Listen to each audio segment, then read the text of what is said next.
Hello, everyone. Hello, and thank you so much for joining us today. This morning, we are thrilled to have Larisa Halilovic with us today and can't wait to hear her wisdom on the topic of authentic leadership. Here's a little bit about Larisa.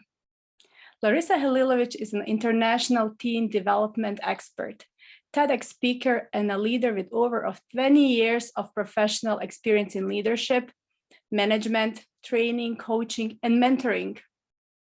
She has designed, piloted, introduced, and developed mentorship programs and professional networking for women in media, IT, politics, business, creative industries, and civil society in the 6 countries of the Western Balkans, UK, and New Zealand. In regards of today's event, Larisa said, leading an authentic manner simply means not faking it, being true to yourself when you lead. Join our session and engage in the conversation on why leading your own way in the best way. Without further ado, it's welcome Larisa Halilovic. Good morning, Sibylla. Hello, everyone. It's wonderful to see so many people from around the world. I even see some familiar names there. So thank you so much. And before we start, I just want to say a huge thank you to Aubrey, also to Misty and to Dr. Maya for inviting me to join you on the campus and to actually have this opportunity. So this is going to be a very interactive session. It's not going to be a boring theoretical one. So I do hope we are able to actually connect, to interact, and to make most of it. Before we do that, I would really appreciate it if at all it's possible for people to switch on their camera just for a moment so I can see you and I can see that you're with me.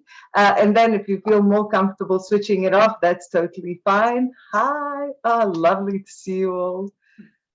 Brilliant, brilliant. Okay, so we're going to talk about authentic leadership.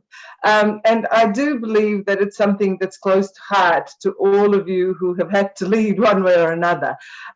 Before we dive into that specific way of doing things, I first want to check with you when I say leading and when I say a good leader, what sort of characteristics come to mind? What's a good leader in your personal experience? What are some of the characteristics? Please feel free to put your comments into chat, or if you wish to speak, you may wish to raise your hand or simply start talking if you want. Genuine interest in others, Lisa says. Anything else? Being honest and ethical, understanding. Excellent.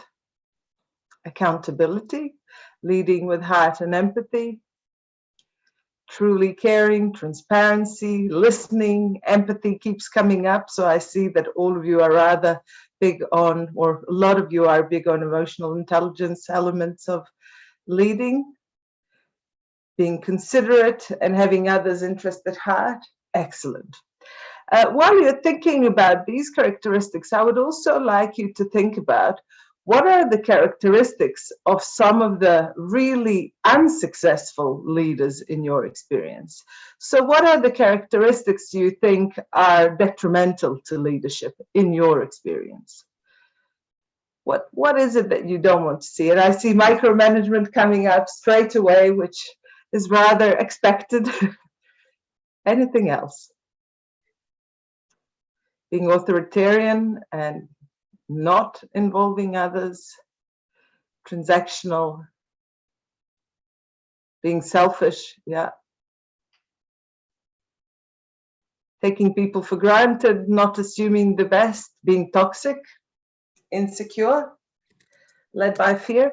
And the reason I'm asking you about the negative side is that sometimes it's easier to know what really bothers us and what we don't want when it comes to leadership than what it is that we really, really want.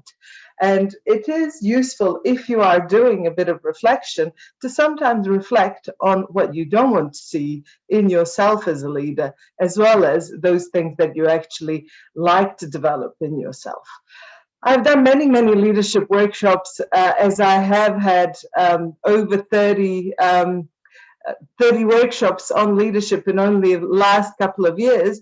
And actually, what I keep seeing again and again is the importance of being connected to other people, showing empathy, and all those things you said, but also some of the things that didn't come up in the chat, and that include ability to actually focus, also ability to think outside of the box, to be creative. In addition to this, especially in, for example, Balkans, where I have spent quite a bit of my time working, I have noticed that people put a lot of focus on leaders having the technical skills and knowing the subject matter that they're dealing with. This clearly doesn't have to be the main predominant element of our leadership style, but in some cultures, and for example in the IT industry, I have noticed that very often the people we lead appreciate if we have the knowledge in the area that we're leading. But in addition to all of this, what I have found over the years and years of working in leadership roles is the importance of authenticity. Now, what is authenticity to you? Now, remember, when I wrote the little excerpt that you asked me to provide for the session, when I thought about it, I thought, well, the most important thing is not faking it. Because if I turned up here pretending I was someone else and pretending to champion something that I don't stand for, first of all, you would be able to see it. Secondly, you would be able to feel it, because in my experience, true leaders are able to champion ideas in a way that is really connected to their audiences, to the people they lead, but also to something they truly, truly believe in. I'm sure, because we are in an academic setting, I'm sure that many of you are familiar with numerous leadership theories that are out there. I'm sure many of you have studied them. Do we have any academicians here who have studied leadership as a subject of their PhD or MA or something like that? If yes, give us a wave. If not, that's totally okay. Misty? Any favorite theories on leadership of yours? Well, I like to blend my theories. And so I like to take transformational leadership, servant, and authentic leadership. And I kind of make that my leadership philosophy, a little bit of all of those braided together. Wonderful. Thank you. Bill, I see you have your hand up as well. Sure. I'm going to put my hand down now a second. I just need to lower it. But what I'd like to say is love your subject matter, love authentic leadership, and that, leaders are genuine and so forth. One of the styles that I like, because I've found this in my career in at the top, middle, front, is Blake and Mouton's leadership grid, being able to move around, in terms of relations or high task or whatever, because everything is situational sometimes. So you do need to know how to flex. So that's one I love, and I love transformational leadership. So I consider myself a servant, transformational style leader. So thank you. Wonderful. Thank you, Bill. Is there anyone else who'd like to contribute at this point? If not, I just want to draw your attention. There is an inspirational woman currently based here in Bosnia and Herzegovina called Jasna Kovačević, and her PhD was on the subject of leadership styles and leadership in general. And because I myself am a leadership practitioner, so I do study these things quite a lot, but majority of what I know is actually through years and years of practice in different contexts, whether it be working with governments or working with businesses or working with civil society organizations.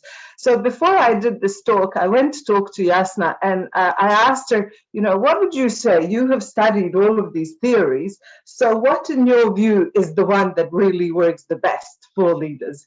And I said this with a big smile on my face, sort of expecting some of the answers that were going to come through.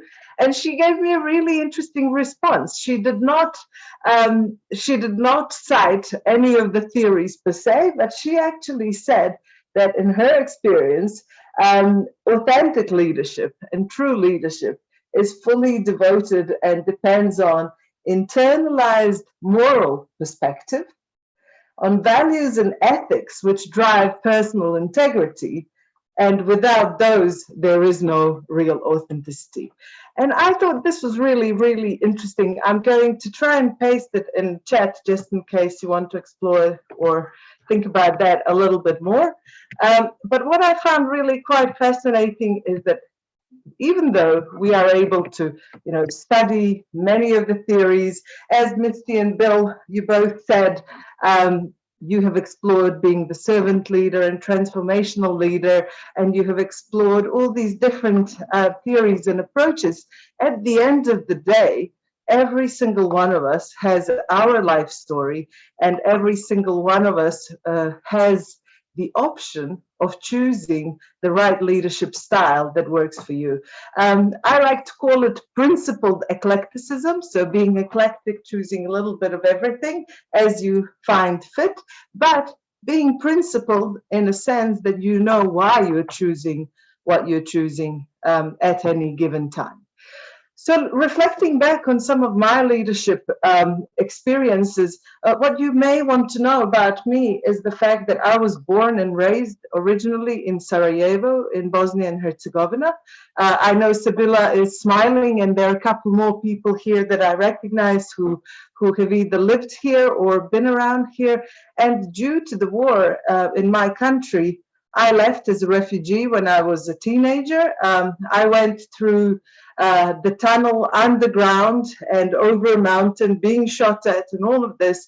And I ended up in New Zealand, where I lived for some 8.5 years. And then I went for an around the world trip. And I ended up being back in the Balkans, working and doing leadership work from here. Now, why do I mention this? Well, I strongly believe that our personal experiences and the things in our lives that shape us really influence our leadership style, because the level of resilience I may have to ever-changing scenarios and, having experienced the war and being shot at is probably quite different to someone who has lived a very safe life in a country like New Zealand, for example, where I was based for part of my life, where they didn't get exposed to hardship of the kind that I was exposed to. But this said, it doesn't mean that we have to always lead from the hardship perspective and driving on that. In my experience, it means that basically we work with all the elements of our identity in order to bring ourselves forward. Because it wouldn't be right for me to fake it as a leader. You can see what I look like. You can feel my energy. If I was trying to be someone else, if I was pretending to be another fellow American today, it simply wouldn't work.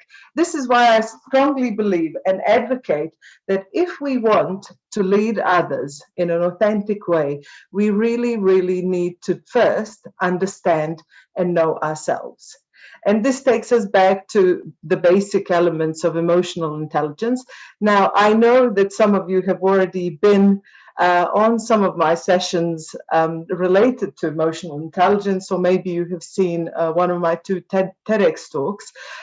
But all being fair and equal, I strongly believe that, the basics that Daniel Goleman and many other researchers and practitioners have championed are really quite useful for all of us leading. So just a quick check in terms of where we're at with emotional intelligence. What can you remember when it comes to what is it that makes leaders who have emotional intelligence? What do we need to have?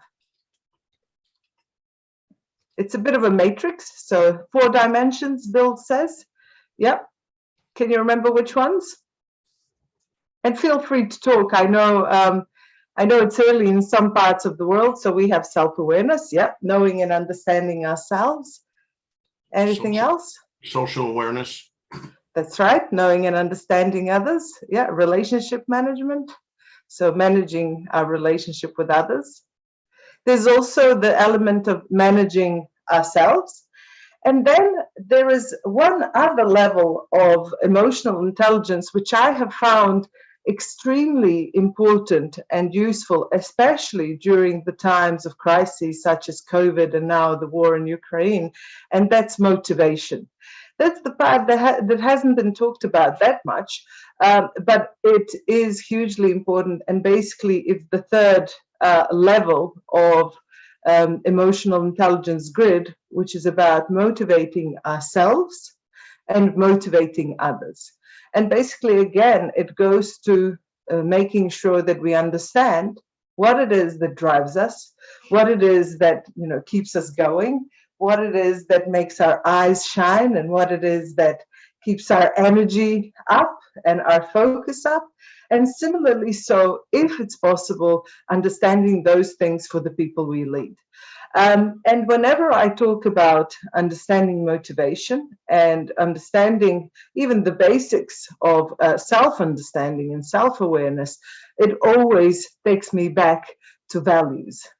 And values are just such an important element of everything I end up doing as an executive coach as well. When I do sessions with owners of big companies or with leaders who are transiting from one role to another, it really is useful to pause and reflect on what are my personal values. Now, very often, organizations and companies and universities we work with, they have their own core values. But I've found, I've been working with these subject matters for some 15 years now as a trainer. And it's really interesting for me to see that out of, let's say, 20 people, there's normally only about 10 to 20% of those who have reflected on their own values.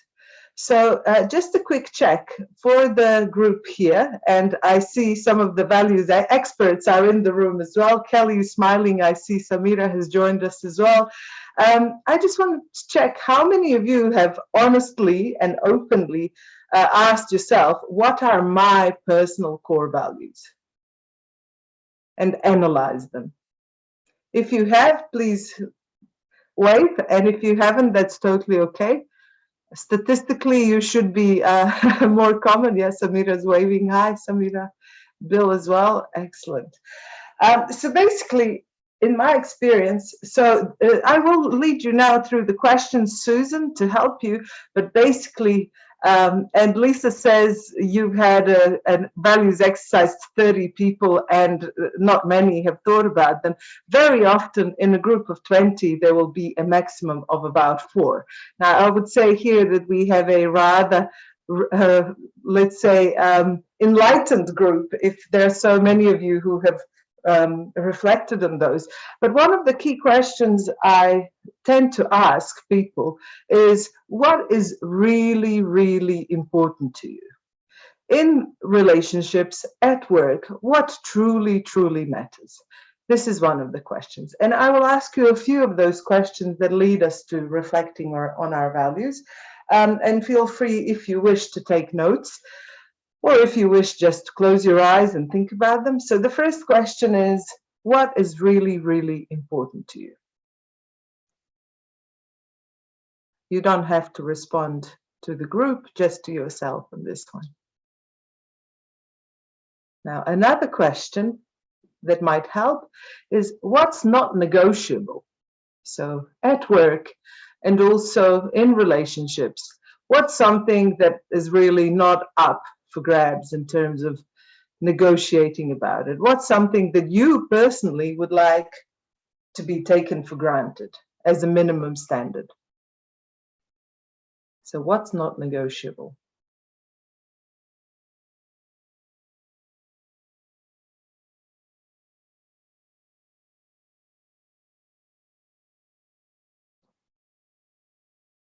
Moving on with some of the questions, I would also like you to think about someone whom you have found to be inspiring and maybe even a really good person, an individual who has inspired you through work and maybe even privately. What are some of the characteristics in them that you find so amazing?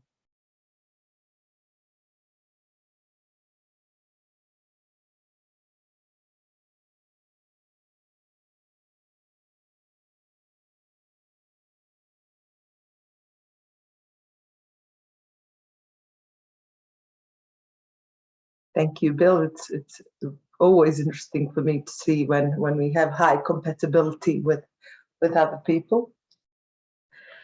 So what characteristics are those in someone that you truly admire, that you think actually make a good person? And one of the last questions I'm going to ask on this subject, and this is, let's say, a slightly more uncomfortable one.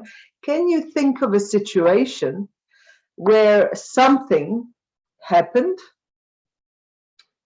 maybe someone happened, that really drove you nuts, that got you so annoyed and so agitated that you could barely control yourself, that really, got you going through the roof? If you can for a moment think of that situation, I would like you to try and figure out what was under threat, which of the values.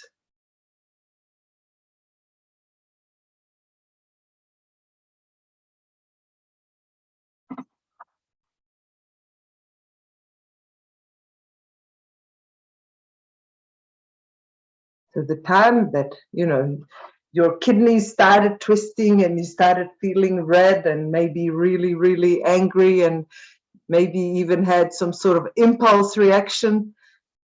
It's very often in those situations that actually some of our personal core values were at risk or threatened. I just want to check if there is anyone who would like to share at this point. So a promise broken, ouch. I can imagine. Calvin, I don't know whether you would want to comment if you feel comfortable. How did that make you feel when someone broke their promise?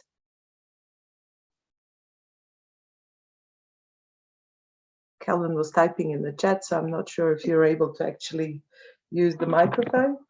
Very often, basically, when we are so disappointed, as Calvin might have been when someone actually broke their promise to them, it makes us really angry, but also really, really disappointed. And it's very likely that for Calvin, one of the key and core values is integrity. And for all of you who have integrity as one of your core values, then you really appreciate promises. So if someone makes a promise, you expect them to keep that promise and to deliver according to that promise.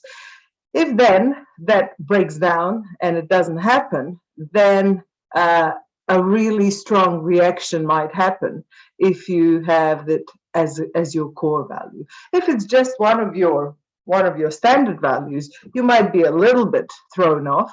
But if it's your core value, it's very likely that you will actually feel a very strong reaction to the promise being broken. Someone actually, Melissa, wrote about being blamed for problems without investigating first.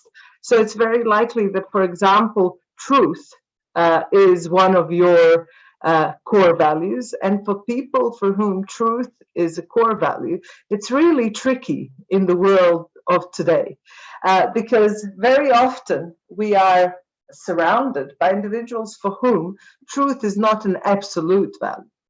And if you're, for example, in the marketing industry, it's very likely that you're not going to be stuck on truth 100%, because in order to sell a product, you need to color it a little, you need to inflate it a little, etc. But if truth is your core value, it's very unlikely that you will be selling something that you don't truly believe in. And also, for example, for me, and I think it was Bill who talked about fairness and truth further up in the chat. When I figure out that someone is lying to me, lying straight at my face, I actually start getting a physical reaction. My face starts going red and I feel uncomfortable to such extent as if I was the one not saying the truth. And it really, really upsets me. But that really confirms that my value of truth is really, really strong. I see that Alma is here with us. Hi, Alma, and you can relate to that. It's really important to bring these to our awareness, because one of the key conclusions I keep emphasizing in all the workshops we do is that, yes, we need to understand our core values. If you haven't done these kinds of analyses before, feel free to do a little reflection on your own. Maybe you even, if you like to choose rather than think up words that define it, you may want to type into your Google search or other search engine top 500 values list, and you will get a whole lot of words that you can choose from that may resonate for you. But what I keep emphasizing is that it's important for you to try and map out your own core values. And this is hugely important. And in the second TED Talk that I gave, which focused on core values, I call it a compass for ourselves.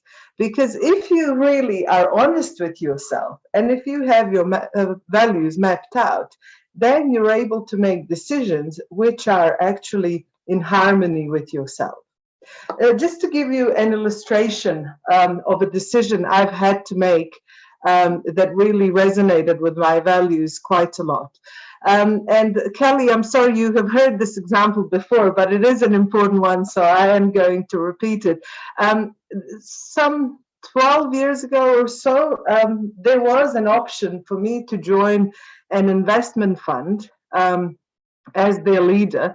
And this investment fund was really focused on profit making.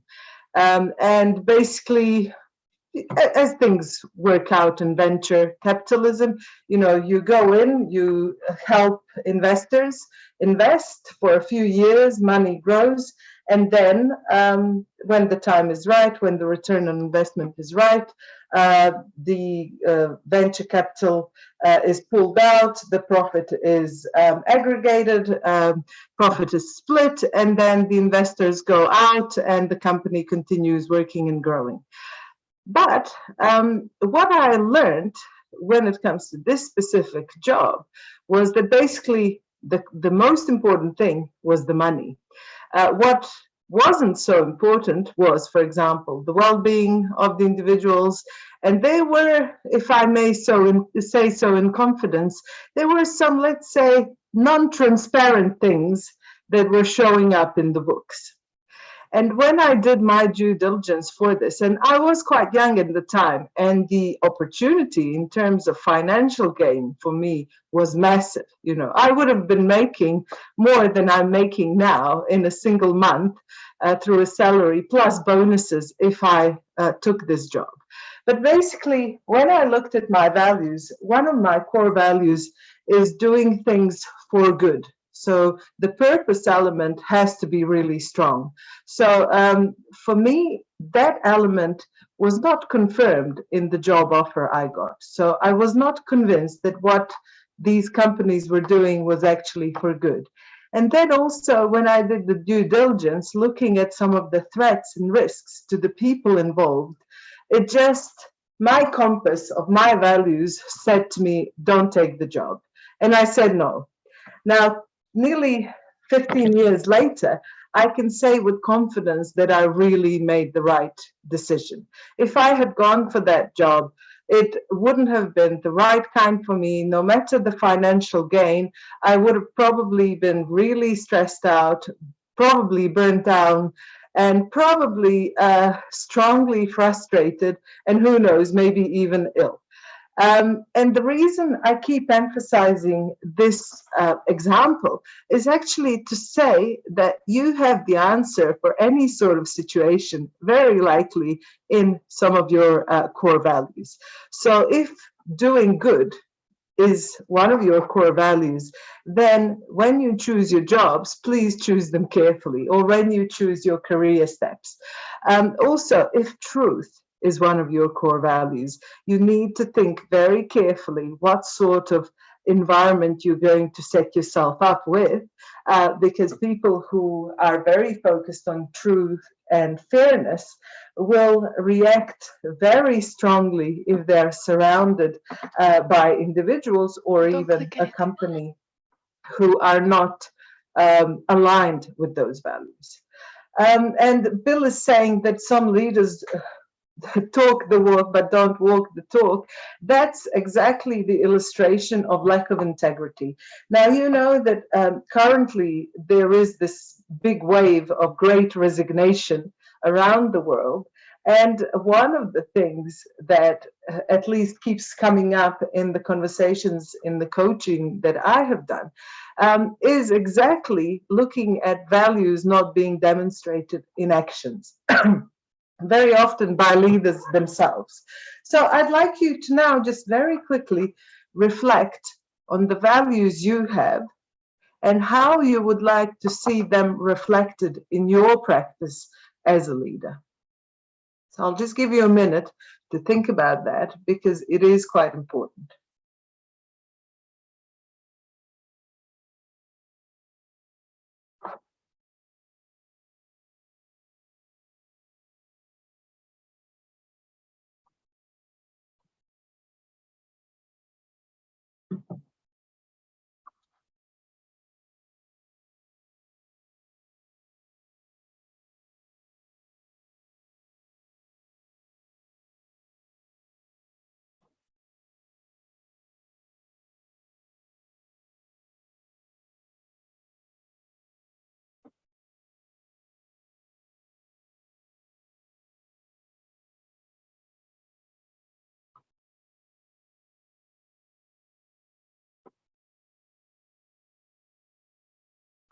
When you're ready, I just want to check if there's anyone who would like to share with us an example of how you would like to demonstrate your value in practice or how you would like to see it develop.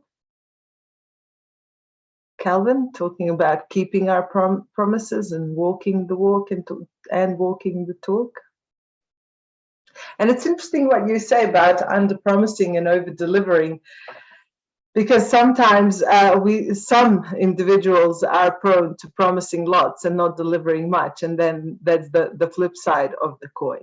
Be it as it may, for all of you who have departments who are leading teams together with others, I find it really important for leadership teams to get reflecting on values together and to try and understand what are the values of colleagues we work with in leadership teams.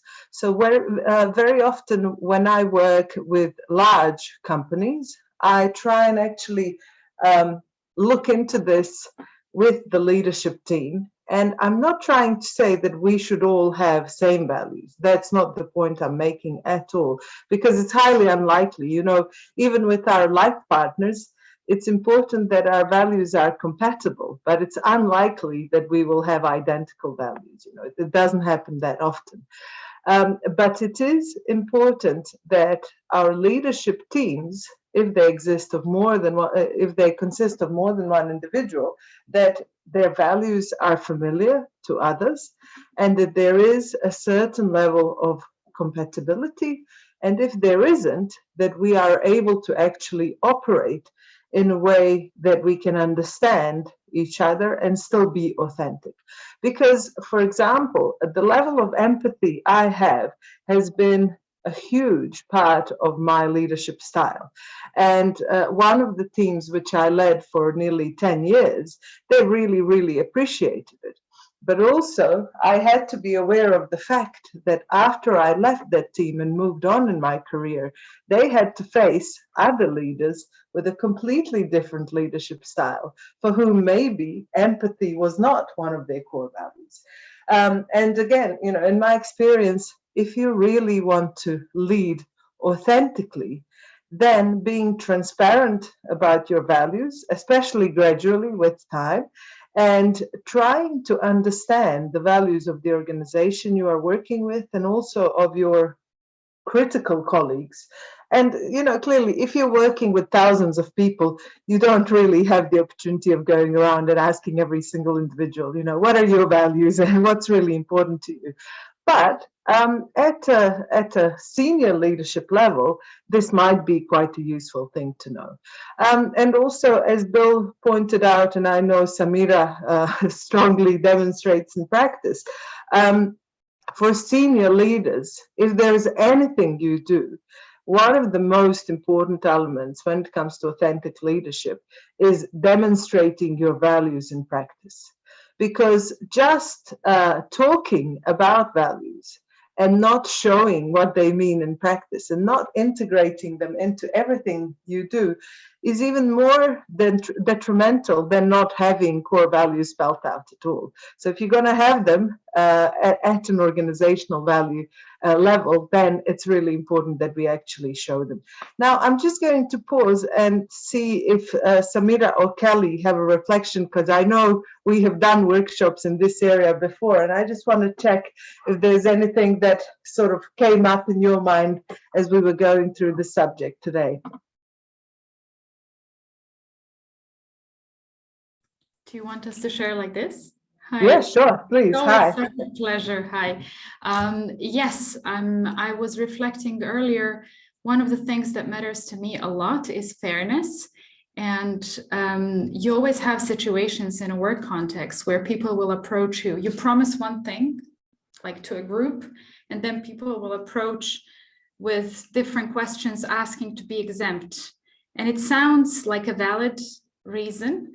But for me, it's really important to kind of stick to the promise that I made to the group, because, you know, even if I wanted to kind of grant this exemption to somebody because they might have a valid reason, I think it's more important to show consistency in front of the whole group. So for me, that's something that I've made some mistakes, and I've paid the price for making the mistake, because I was having this drive to please a lot of people at the same time, but I ended up really believing that I need to stick to the values, that I need to practice what I preach. Thank you so much, Samira. And for those who are not familiar with Samira's work, she is an influential senior leader in one of the IT companies working globally, and also based currently in Bosnia and Herzegovina, I believe. So it's always interesting to see, you know, what we discuss being applied in practice. And Kelly, any reflections on your end? I know you have done a lot of work in this area, and we had discussions on values on several occasions. Yeah, it has been an enormous eye-opener, to be fair. I used to be in a managing position in my previous job. Currently, I'm not anymore, because I've gone freelancing and I now work in a self-organizing team, which is also very interesting, because they don't really necessarily believe in leadership as a hierarchical role, but everyone has leadership. So they still walk the talk a lot on what they believe in, but it's not, you know, a traditional hierarchy that we're used to. What I actually did, following Larisa's TEDx, I asked all my colleagues to watch it and then come up with the top 5 core values that they have. And then I designed a workshop around that, because I felt that we were not always on the same page, because we didn't understand where the others were coming from. And to me, I honestly think core values is not only a way of understanding each other, but it also prevents certain misunderstanding, and it also prevents conflict in a way, especially on the work floor. So to me, it was a very useful tool in really understanding that what is it that you cannot live without, and in that way understand their personal manual. So yeah, I used it after your workshop and continue using it. Thank you so much. One interesting thing, and maybe for all of you to know, I received the phone call maybe 2 months after the workshop I delivered with Kelly, and just for others to understand, it was a leadership workshop for civil servants from around Europe. And amongst other things, we talked about values as one of the key elements of leadership. And one of the participants called me a few months later. It was very early in the morning. I was just getting ready to go for a meeting. He said, "Hi, Larisa, I know it's really weird that I'm calling you, but I really needed to call you this morning." So I said, "Okay, so hi, what's up?" And he said, "I just did something huge.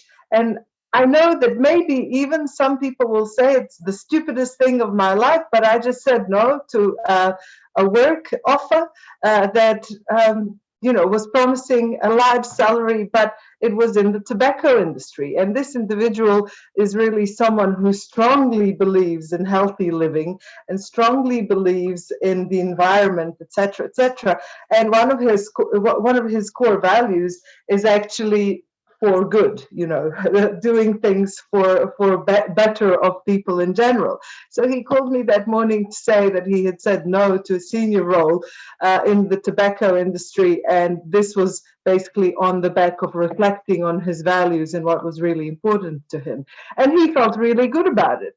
Now, I'm not saying that you're always going to be able to make all the big decisions based on your values map, but it is important that whatever decisions you do make, at least you reflect on your values, you evaluate to what extent the decision you are making is actually in accordance with your values, and can you be in harmony with this? Because one of my key findings is that in the world where 1 in 4 people is currently, unfortunately, experiencing anxiety, and 1 in 5 people are experiencing depression, very often, if you unpack the ins and outs of some of the core reasons, is us not living in alignment with our true selves. And this really brings me back to the beginning of the conversation when I said, authenticity is not faking it.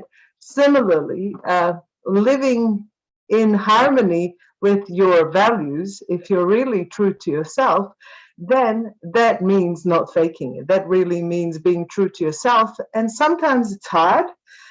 Sometimes it's challenging. Also, it's challenging sometimes for others, but at the end of the day, you will feel at ease with yourself because you will know that you are doing what your gut is telling you. Now, just the final reflection before we move into the Q&A part of this section. When it comes to your gut, I'm sure many of you have read Adam Grant's work, and many of you in academia have read studies that talk about intuition. Intuition is not really just that magical feeling that you have from your stomach or your gut feeling. It's actually a whole lot of data that your body has and is able to communicate to you before your conscious self is able to actually verbalize it in one way or another. So believing yourself at the level of values and using that data from your gut is something that is really going to be helpful when making decisions and being in line with your authentic self as a leader. I would have a lot more to say about authentic leadership, but this is the point where I pause. I say, in addition to all of this, please do make sure to look after yourself as an authentic leader, because very often those of us for whom empathy is really important, we care about others so much. I saw that in your chat, you wrote caring for others as one of the first things. When you care about others, you are more likely to devote yourself to others. And in order to be able to do this, it's hugely important to care about yourself first. And this again takes us back to the basics of emotional intelligence. So I'm going to wrap up here and open the floor to your questions and comments. Thank you.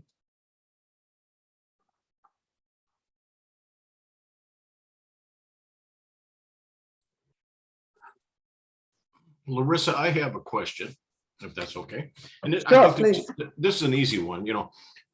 In my management leadership career, which goes over decades, right? So I'm at the back end of my career, love what I do. The thing that I see that I've always practiced is leading with EQ, looking at those dimensions, knowing what I know what I don't know, what I value, all that. So all that experiential learning has served me well. And of course, the theories and everything you put in. One of the things that you see today, and I studied this, I remember in grad school, are competing values in a culture. So there's all of us in the room, we got all these different values. Then you got these leadership theories. The thing that I found is sometimes, they just kind of conflict, and you've got conflicting views or what the interpretations are. one of the things I would always encourage my employees to do, or employees I work with, the teammates and so forth, I would say align with the leadership, the strategies, the structure, the systems, the culture, because you're going to find job satisfaction that way. Even though you might have a little different value, do you still believe in that? Do you recommend that? Because I really like your depth and breadth, and I think you've added something to me today, in terms of my acumen and so forth. So thank you. And again, my question is, how do you advise an employee, in these changing times with all these competing values? What would you say? Just be true to yourself, align, do those things. What would be the advice you'd want to, for example, give me in a culture that's continuous change or evolving? What would you say to me, I guess? That's all I'm saying. Thank you, Bill, and thank you so much for this kind feedback. I really, really appreciate it. I know how important your work has been for the campus in general. When it comes to your question, so basically what I normally start with is looking at your individual values. So even for your employees, I would try and get them to first raise awareness of their own values. And this is really, really important. The second step would be to actually try and discuss how our personal values fit in to the values, or how compatible they are with the values of the organization or the company.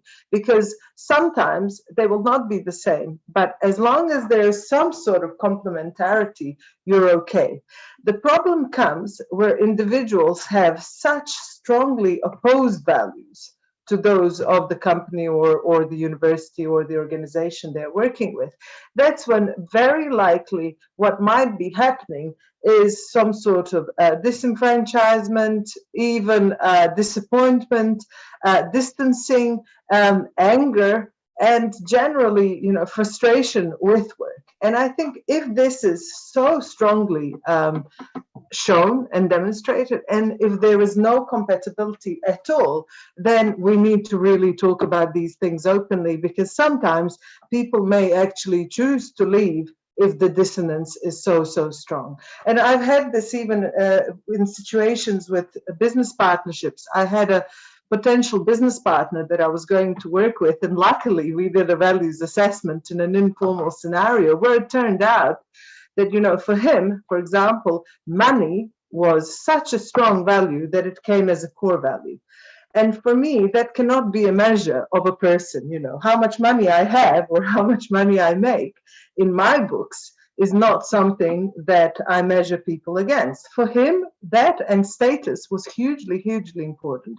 And it turned out that after several conversations and tries, we were not a good match at all. And sometimes you can make it work and other times not. But what I would definitely advocate is for alignment to an extent that there is at least complementarity and compatibility. But if there is a clear values conflict, then it's very likely that you may have, as you know, people who are unhappy or even leaving, or even conflicts at work.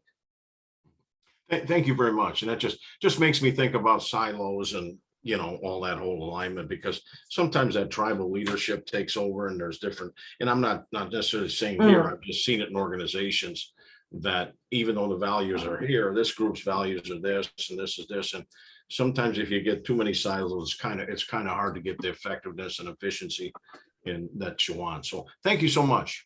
You're very welcome. Thank you, Bill. Anyone else who'd like to go ahead with the question? Thank you, Marcia, for joining us. It's been a real pleasure having you with us. Any other questions or comments at this point?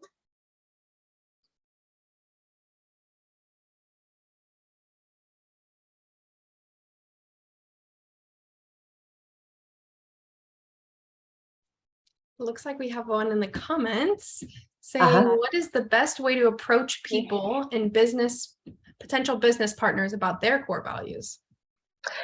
Thanks, Sibylla, for the question. I think personally that it's a really, really important one, but it also requires quite a lot of trust. So it requires you being honest with yourself when you reflect on values, and also the other person being able to be honest about their values. So before you go into the conversation or into the exercise on values, it is really important to build rapport and to build the relationship to that extent that you really feel comfortable uncovering the deepest secrets. Because, you know, your values, if you're really true to yourself, they're like your core pillars that we develop in early childhood. And sometimes we're not even honest with ourselves as to what those core values are. And in order to really make the business relationship work, it has taken me years, literally, but I very often, when you discuss different scenarios and ask, what would you do if this situation came up? From the answers, you can sometimes get some of the glimpses. Later, when this relationship and rapport actually exists, you may be able to speak openly and even do an exercise on values and maybe work together towards developing your common partnership values. And that way, you know, you might be able to actually have something that has a clear output for your new business that you are developing.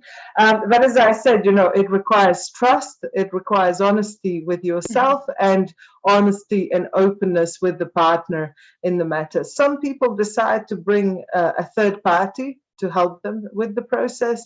So I have worked on values assessment with leadership teams ranging from 2 to 3 to even 12 or 15 people. And sometimes I have even done values assessment with life partners. And it was hilarious, you know. Sometimes it's a good thing and sometimes it's a scary thing if you realize that your values are close enough or totally opposite. But as I said, you know, it's really, really useful to do. And for me, they have been a lifesaver in a couple of occasions. Thank you, Sibylla. Thank you, Larisa. Thank you. Is there time for another question? Sure. You speak a lot about emotional intelligence of individuals and how that shows up in a workplace. I love organizations and I love what happens when you bring individuals together. And I think we almost have a sort of emotional intelligence at an organizational level. Sometimes organizations decide to spell out their values, and sometimes they don't have them spelled out, but they're felt. And they wish to spell them out. So if you were to advise an organization that doesn't have clarity as to what their values are, how would you go about that? Would those organizational values be the values of the leadership, and then they steer the rest of the organization towards that? Or would you go and ask people what they feel strongly about and then have some sort of a bottom-up approach? Thanks for this question, Samira, and actually it's a really useful one. It depends what sort of what principles you use in general when you let's say go towards innovation, because some companies choose to decide on what's minimum standard at leadership level, and then they further develop them with teams, and others decide to actually do a survey and do focus groups and do individual interviews with members of their teams to boil down to what's really, really important. Either way, whatever path you choose, and both are absolutely acceptable. I mean, involving the wider team might be more participatory. They may actually feel more engaged and empowered, and your employee engagement might be higher that way. But there is a word of caution that what you get as a result might not exactly be what the leadership forum was looking for. Either way you go about it, I think it's important, once you do reflect on them, once you do pin them down, that you actually translate them into practical scenarios. Because very often, you know, they end up being as single words or as 2 words or even as sentences, but you don't know how they're shown in practice. You know, saying, I don't know, excellence, it can mean so many things to so many different people. If we're going to define a value, whether it comes from leadership or from people who are maybe more operationally on the ground, everyone really needs to know what they actually mean. Thank you. And I think there was another question. Thank you, Maya. Yes, we have one from Suzanne. She says, how can core values and leadership styles be applied by an individual who is the teacher in a classroom in public schools of any grade, elementary through high school? Thank you. This is something that's really close to my heart, as I worked as a teacher for quite a few years, first in New Zealand and then in Bosnia and Herzegovina as well. And with that one, I think first we have to be true to ourselves, and for you to, let's say, agree with yourself what's truly, truly important to you. Then, secondly, understanding intercultural differences when it comes to values is really quite important as well. And if you're working in a class where there are students of different origins, where diversity is high, it's very likely that there will be a variety. And if you are working with young children, it's kind of hard for them to understand values at the level of concept, but they really know how to understand it in practice. So what you may want to consider is introducing what's really important to me to feel comfortable in the classroom, and doing an exercise to generate different inputs, and then agreeing on minimum, which is like a little set of rules on how we all feel comfortable in a learning environment. And that can be quite relaxing for the group you are working with. Clearly, depending on the age, you would want to adapt that. But you must have seen also some of the videos on teachers personalizing entry hellos in different classrooms, whether you do a high five or you just wave or you give them a hug or whatever is appropriate in the environment. Similarly, so you may want to introduce values at a very basic level on discussing and forming a set of rules on what do I feel comfortable with in the classroom and how do I learn best. And that way, even the very young children may feel empowered and engaged to show and reflect their own values that way. Thank you. We have a couple of more minutes, so I'll just check quickly if we have any more comments or questions. Thank you for all the beautiful comments in the chat section. This is a real birthday present for me. Yesterday was my birthday, so today I'm really enjoying the fact that I'm able to talk on something that's so close to heart with people around the world, especially at the Forbes Center for Women's Leadership. Thank you. Looks like we have one more from Amaya in chat. She says, thank you for this excellent webinar, Larisa. I would love to hear an example from your career when you've had to make a difficult decision for your team. She says, this is something I struggle with since much of our team's work is tied to grants and contracts. So sometimes there are situations when projects change course midway, which could make the staff unhappy. What advice would you give to leaders and managers on how to relay unexpected information to their staff, knowing that this may not make the team happy? Thank you, Maya. And actually, interestingly, in the past, probably 15 years, I have been working in the contracts world, and also, sometimes I've had to communicate very, very difficult decisions. And the teams I have worked with, I have made sure that they understand my values and my leadership style quite clearly, sometimes explicitly and sometimes sort of indirectly, but for communicating difficult decisions. And I have had to sometimes, communicate that some people have to go. Sometimes I've had to communicate that funds have been cut. Sometimes we have had to change a course of action completely. And because truth and integrity are so, so, so important in my mind, this is the way I approach it with my teams as well. So if there is a really difficult decision that needs to be communicated, I tend to usually find out the key information and the background on why the decision is as it is. If it's something that you can't influence, in my experience, it's really important to communicate it with respect, but also to show that there isn't, unfortunately, anything that you can do to influence it. And to be mindful of the words you choose and of the impact of the words on their emotions, but also not to take the full blame on yourself if you were not the one imposing decisions. Because there were times in my career earlier on when I had to communicate very, very difficult decisions and changes where I took all the guilt on myself, and I ended up falling ill from that, because my empathy was so strong that I set no boundaries. Because at the end of the day, as a leader, you have the responsibility and accountability for communicating even the hardest messages. And if you do it with respect, and if your team understand and have the concrete data on why these decisions have been made, then they will be able to maintain respect for you, even if they're unhappy with the changes that are coming up.